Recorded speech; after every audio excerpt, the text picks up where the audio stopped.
It is 7:41 right now, and we're starting out with some temps in the 30s. Live look right now in San Rafael. You can see the beautiful fall foliage there, but it is 30 degrees, and that's not the only spot in the 30s.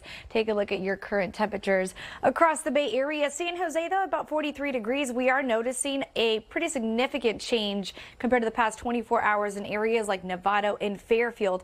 Now, the reason for this is we've got a colder air mass that's going to settle in over the Bay Area, and right now you can actually see some of that upper air. Now, that's not going to bring us any rain initially, but it will bring us a cool down, also an increase in winds as well. As we head in towards your Sunday forecast, daytime highs are going to max out in the upper 60s, 64 degrees in Tracy, Morgan Hill 67, Oakland 64 degrees.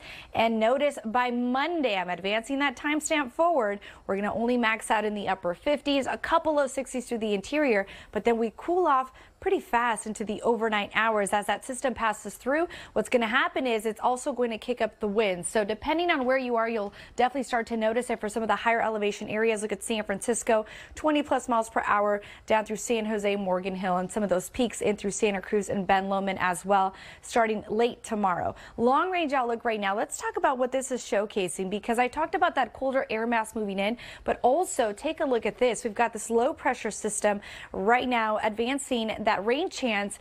Starting on Tuesday into Wednesday, we'll see the colder weather, but we've got high pressure. Then on Thursday and Friday, low pressure moves in, and that's when we see those rain chances move in, which means we're going to see some of those higher elevations, especially seeing right now a pretty good amount of rain. Overall, the model runs are showcasing anywhere from 3 to 4 inches for the North Bay and some of those coastal mountain areas, rain shadowed valleys, less than that. We'll know more as we inch closer, but I do want to make sure you're planning ahead into next weekend. If you had plans to head to the Sierra, as that system approaches, we're also expecting to see more Sierra snow, possibly over 30 inches, especially for some of those elevations above 7,000 feet. Now, your 7-day forecast right now looks fantastic. The most notable change heading into Monday is going to be the wind, and also look at the overnight lows into Tuesday and Wednesday. We've got 30s on the map for San Francisco, which is really cold, but even into early Tuesday morning and Wednesday, I would not be surprised if a frost advisory was issued, as we could see some of those temps fall in the 20s